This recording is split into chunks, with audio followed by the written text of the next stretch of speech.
Hey guys, it's Katie. Welcome back to my channel. Today we're going to be doing a book haul.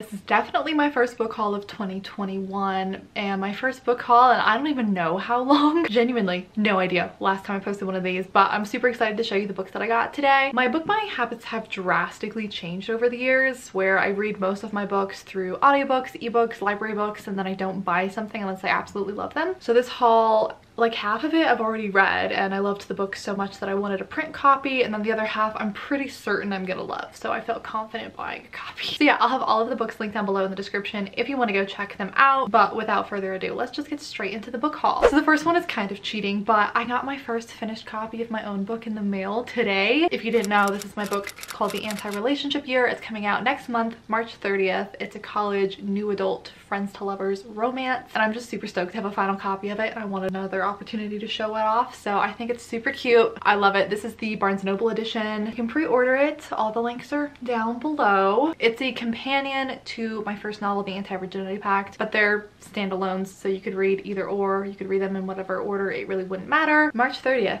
It's coming out. I'm so excited. I don't have a physical copy of it yet, but I did order them. I have the new cover for the Anti-Virginity Pact. This is what it looks like. So this is the first book. I love the new covers so much. I think they're so cute. I cannot wait for copies of this one to get here so I can see them together and like have them next to each other all on my bookshelf. They're gonna look so cute together. But moving on, one of the first books I picked up, I just realized this now. I didn't read this last year. I read this the year before last year. I read this in 2019. It was A Lesson in Thorns by Sierra Simone. This is the first book in a series. I believe all 4 books are out now, so the series is complete. Almost all of these, I should mention too, are indie books, which is awesome. Support indie authors. I found I really like Sierra Simone's writing style. I just found it like really pretty and lovely to read, and this series in particular I just feel like has such a unique atmosphere and vibe to it. It feels very much like a modern day fairy tale kind of. I actually really didn't like the second book in the series, but I loved this first one, so I really wanted to own a copy of it. It's basically about this group of people. They were friends when they were children and they all come back together when they're adults. They're staying in this fancy property and they're learning some history about the estate and how people used to perform these rituals on the property, and they decide they want to partake in those, and it's essentially an orgy in the woods, which I feel like if you just describe this book that way, it gives you a very different idea of what it's actually like. But very smutty, but also very interesting in my opinion, and very well written. So yeah, now that I've read this 2 years ago now, maybe I need to reread it, but I really enjoyed this the first time around and I wanted a copy. The next one I have is also something I've already read. That was Birthday Girl by Penelope Douglas. This was one of my favorite books that I read last year. This is also an indie romance novel. I was gonna say new adult, but I guess it would be kind of new adult. Our main character is 19 years old. Her name's Jordan, and this is an age gap romance. She has to move in with her boyfriend into her boyfriend's father's house, and it ends up being a romance between her and the boyfriend's father. I absolutely loved this book way more than I was expecting to. I've got comments on it last time I talked about it, about how like predatory and everything that is.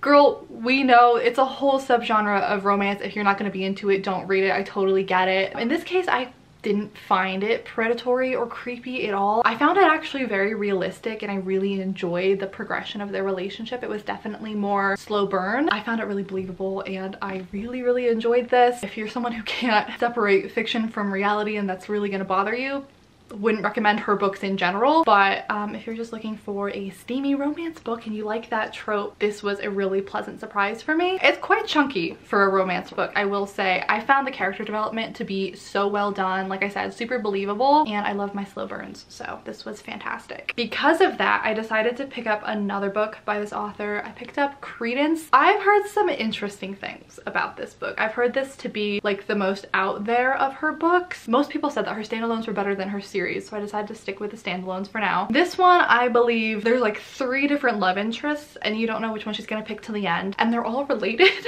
I don't think it's like incesty though. I don't think she's actually related to any of them. So she moves in with her father's stepbrother and then his 2 sons, and I think it's a romance between her and all 3 of these men who are related. So I don't know how this is going to go. I really enjoyed Penelope Douglas's writing in the previous book, so hearing that premise from anyone else, I probably would have been more skeptical. But after seeing the execution in the previous book, when I heard that she wrote this, I was like, she could probably pull that off, not gonna lie. So I'll have to keep you updated after I read this and what I think about it. This one is also super chunky, like 500 pages worth, so Clearly a lot is about to go down in this book. They're in the mountains of Colorado. I live in Colorado, so that's interesting. I think this one's gonna be a lot darker than Birthday Girl from what I've heard, so I have no idea how I'm gonna feel about this book. On a totally different note, I picked up another writing craft book. This one is Stein on Writing. I can't remember where I saw the recommendation for it. I think it was another editor who recommended this. A master editor of some of the most successful writers of our century shares his craft techniques and strategies. I love writing craft books. I'm currently editing a series of my own, so I thought maybe this would be helpful. Just looking through the table of contents, it looks like it covers a lot of really interesting stuff, and it has great ratings online, and I've seen a lot of other people recommend it, so I'm hopeful about this one. Some more books that I picked up. Basically, I decided to buy all of my favorite books of last year, because last year,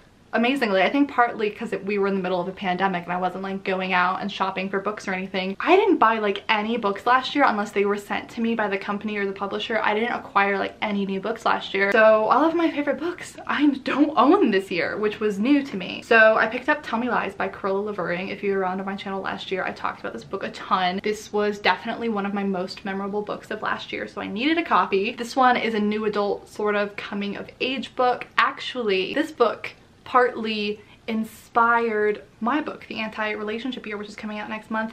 Not on purpose, like I didn't even realize I was doing it, but now that I'm looking back on it, I'm like, I think subconsciously this may have affected it because I loved the dual timeline structure of this book, and that's what I ended up doing in The Anti-Relationship Year. I have two timelines. So this one is following our main character Lucy, her freshman year of college, and then several years after she graduates, and it follows this on again, off again toxic relationship with this guy Steven. This book is so dark and twisted and messed up, and I loved every second of it. It was such a pleasant surprise for me. Flew through it in like 2 days. Can't recommend it enough. I always give the warning, the characters are incredibly unlikable, make horrible decisions. You're gonna be super frustrated reading the book, so know that going in. And if you can't handle books with unlikable main characters, don't even bother. But I absolutely loved it. Definitely an all-time favorite, something that's gonna stick with me. And I kind of want to reread it. Pretty much all of the books that I've already read, if I bought them, it's because I want to reread them. Another favorite of last year that I knew I needed a copy of was City of Girls by Elizabeth Gilbert. I love this author in general. This was my top book of last year. This was the absolute favorite. So if you're gonna read any of the books from this video, you should pick this one up.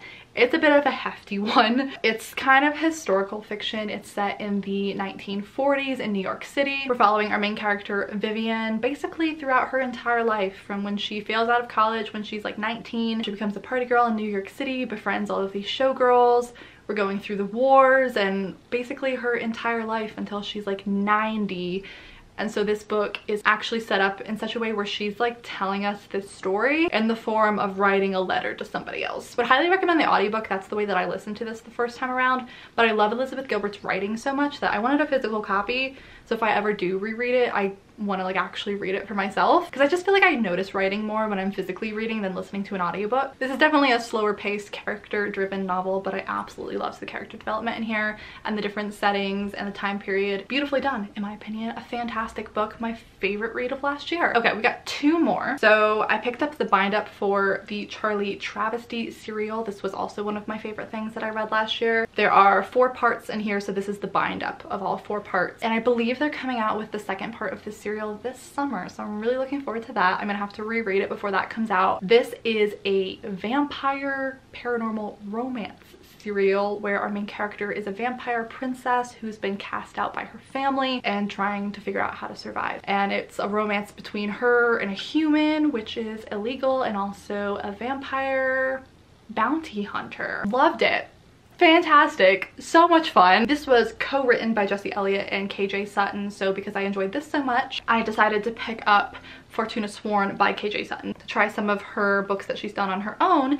And I was looking at reviews for this series and people seem to be going crazy. Mostly apparently that all of the books in the series end off on pretty big cliffhangers, so I might put off reading this one because it looks like the 4th book is coming out in December of this year, so I'm a little bit scared to get like to the end of book 3 and if it has a horrible cliffhanger to have to wait till December for it. But I'm really excited to start this series. It seems super fun. All I really know is it's some kind of fantasy, and our main character Fortuna Sworn is the last of her kind. I read the first like 2 chapters already because I got a sample on my Kindle and I really like it so far, so I'm definitely excited to keep reading. It seems to have all kinds of supernatural creatures in it. We got some dark fairies, and if it's anything like the Charlie Travesty serial, I'm sure I'm going to really enjoy this. If you're a part of my book club over on my Patreon page, I'm going to put this in the poll for our book club for March. So if enough people vote for this one, I would love to read this next month, but we'll see what everybody else wants to read. So yeah, that was my first book haul of 2021. I say first as if there's going to be a bunch more.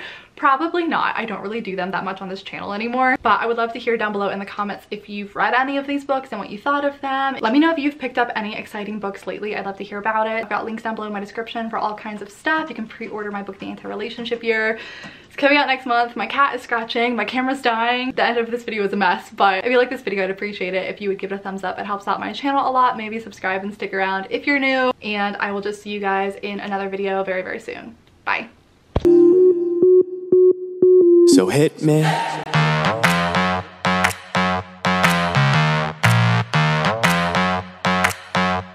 So hit me.